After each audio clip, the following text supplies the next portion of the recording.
বলতে এখনো পর্যন্ত দেখবো ভারতের নীতি বয়ান যেগুলো আসছে, বিবৃতি যেগুলো আসছে, সেক্ষেত্রে এখনো পর্যন্ত বলা হচ্ছে সবকিছুর জন্য দায় ইউনূস সরকার এবং সেই দায় ইউনূস সরকারকেই নিতে হবে, কিন্তু ইউনূস তো দায় নিচ্ছে না। একটা ফাঁপা সরকার চালাচ্ছে যেখানে প্রত্যেক মুহূর্তে হিন্দু নিধন চলছে আর ভারত বিদ্বেষ চলছে। আমরা দেখছি কলেজ ক্যাম্পাসে কিভাবে ভারতের পতাকার অবমাননা করা হচ্ছে। এখন আমরা চুপ করে থাকবো? প্রথম কথা বলি, ইউনূসের শুধু নোবেল কেড়ে নেওয়ার দাবি করে লাভ নেই। এই ইউনূসকে আগামী দিনে মানবতার বিরুদ্ধে অপরাধের জন্য বিচার করতে হবে এবং সেই বিচারের মুখোমুখি ওকে হতে হবে। 84, 85, 86 বছর যাই হোক না কেন। আমি মনে করিয়ে দিই, দ্বিতীয় বিশ্বযুদ্ধের সময় যে নাৎসিরা তারা পালিয়ে গিয়েছিল, কয়েকজন আর্জেন্টিনায় ধরা পড়েছিল, 85, 86 বছর বয়স তখন, তাদের ধরে নিয়ে গিয়ে ইসরায়েল কিন্তু বিচার করেছিল। তাই ও পালিয়ে গিয়ে হয়তো ভেবেছে ফ্রান্সে বা কোথাও এটা পালিয়ে যাবে। এই পালিয়ে যাওয়ার রাস্তা ক্রমশ কমছে। আগামী দিনে বিচারের মুখোমুখি ওকে হতে হবে এবং ওর যারা বুদ্ধিদাতা, ওই সমস্ত ছাত্র নামধারী কিছু নেতা, তাদের যে কি পরিণতি হবে সেটা আগামী দিনে দেখতে পাবো। এক। দ্বিতীয় কথা, যখন দেখলাম যে ভারতের পতাকা মারাচ্ছে ওরা এবং রাস্তায় পতাকার ছবি এঁকে যাচ্ছে, স্বর্ণালী আমার মনে পড়ে গেল আমার ছোটবেলার কথা।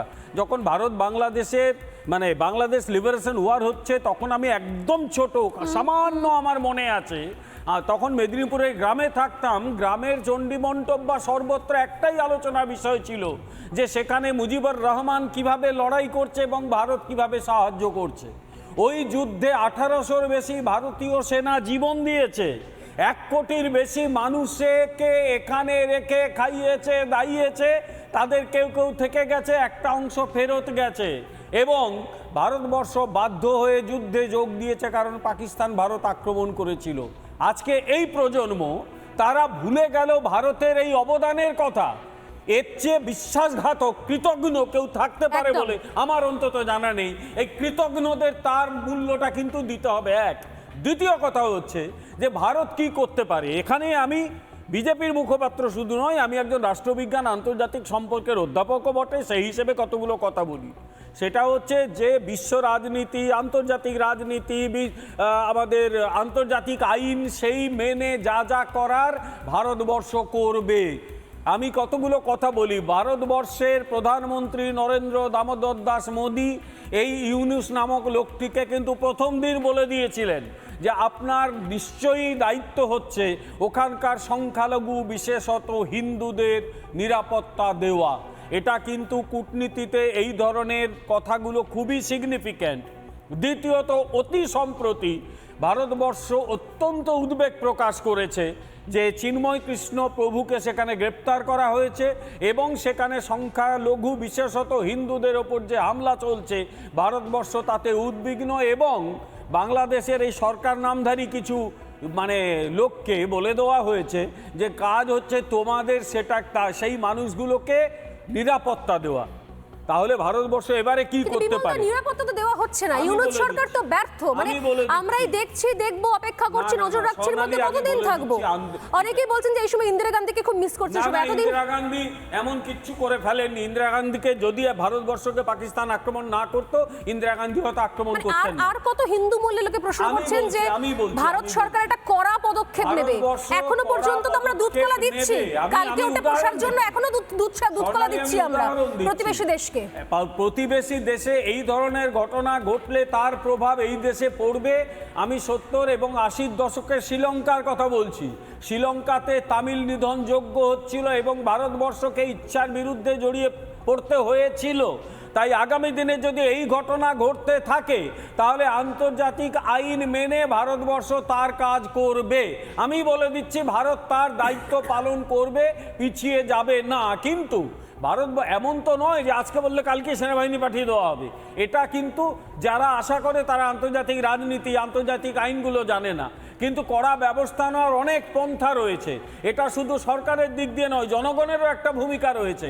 বাংলাদেশকে মনে রাখতে হবে 3 দিক দিয়ে ভারতবর্ষ দিয়ে ঘেরা। শুধু মাত্র 350-400 কিলোমিটার তার এলাকা হচ্ছে মায়ানমারের সঙ্গে, সেটা আবার ম্যাক্সিমাম নাফ নদী, বাকি পুরোটা ভারতের চারদিক দিয়ে। ভারতবর্ষ থেকে যদি পণ্য না যায়, একটু আগে তুমি বলছিলে আমি পণ্য exactly, যদি না যায় কিন্তু সেটা- তাহলে কিন্তু বাংলাদেশ পেঁয়াজ 500 কি 5000 টাকা হয়ে যাবে, কারণ ওই দেশে কিচ্ছু আমি উৎপাদন হয় না। জানি, কিন্তু আমি বলছি কি আমি আসছি, আমি রক্তিম দেখানে রয়েছেন, কিন্তু যতক্ষণ না পর্যন্ত আমরা বলি না যে যতক্ষণ না মানুষ ঘা এবার খাচ্ছে আমাদের নামতে হাতে হবে, কলমে শুধু যতক্ষণ না সরকারের হচ্ছে। উপর দায়িত্ব না চাপিয়ে। বেশ, আমি জানি না সেটা কিভাবে হবে। নিঃসন্দেহে বিজেপির তরফ থেকে আপনি বলছেন, শুভেন্দু অধিকারী আজকেই বলেছেন যে দরকার হলে আমরা বর্ডারে গিয়ে বসে থাকবো, আমরা বর্ডারে গিয়ে ধর্ণা দেবো। রক্তিমদা, কি পরিস্থিতি, একটা দেশ আমাদের এই খেয়ে পড়ে একটা দেশ সার্ভাইভ করছে, বাঁচছে, আমাদের দয়াতে স্বাধীনতা পেয়েছে তারা, আর আমাদের দেশের পতাকাকে অবমাননা করছে। গোটা সোশ্যাল মিডিয়ায় ভাইরাল হয়ে গেছে, সেই ছবি আমরা দেখাতেও পারি না, এতটাই অবমাননাজনক। আপনি বলছেন আমাদের দোয়াতে স্বাধীনতা পেয়েছে, এটা ওরা কোনোদিনই মানেনি। না, ওরা মনে করে ওরা কি মনে পাকিস্তান করেছে থেকে ওরা এক মিনিট আমি বলি, ওরা মুক্তিযুদ্ধ করে স্বাধীনতা পেয়েছে। ভারতীয় সেনা পাকিস্তানের কারণে ওদের সঙ্গে যুক্ত হয়েছে ওদেরকে দ্বিখণ্ডিত করার জন্য। ওরা কোনোদিনই মানেনি। মানলে ওখানে ভারতীয় সেনারা যারা মারা গেছিল তাদের নামে একটা স্মৃতিস্তম্ভ নেই কেন? ঠিক। মানলে যারা ইন্দিরা গান্ধীর কথা আজকে বলছেন তারা কেন ইন্দিরা গান্ধীর নামে একটি রাস্তা করেননি? ওখানে রাস্তা আছে ইন্দিরা রোড।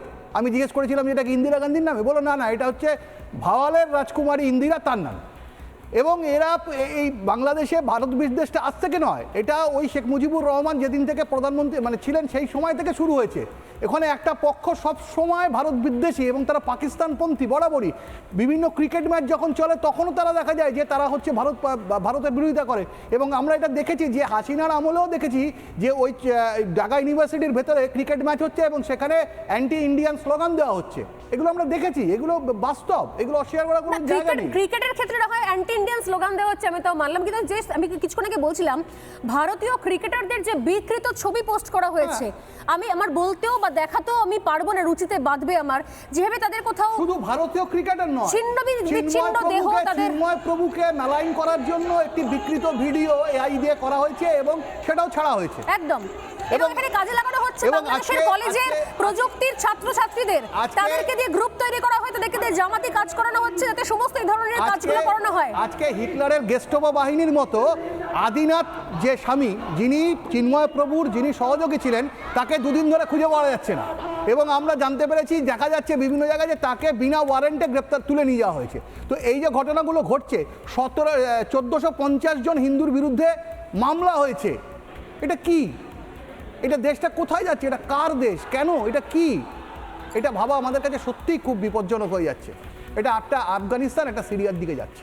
আপনার মনে হচ্ছে যে এখনো ভারতের পদক্ষেপ নেওয়া উচিত করা? ভারতের পদক্ষেপ নিতে সময় গেলে এসে গেছে জব্দ করে বাংলাদেশকে। অবশ্যই সময় এসেছে এবং সেটা ডিপ্লোম্যাটিক ভাবে দেওয়া হয়, একটা যদি সবক না শেখানো হয়, আমার মনে হয় কি এই অসভ্যতম বন্ধ হবে না। নানা ধরনের কন্টেন্ট দেখার জন্য লাইক করুন, শেয়ার করুন আমাদের ফেসবুক পেজ, সাবস্ক্রাইব করুন আমাদের ইউটিউব চ্যানেল। পাশাপাশি অন্যান্য ব্রেকিং নিউজের জন্য অবশ্যই চোখ রাখুন রিপাবলিক বাংলায়।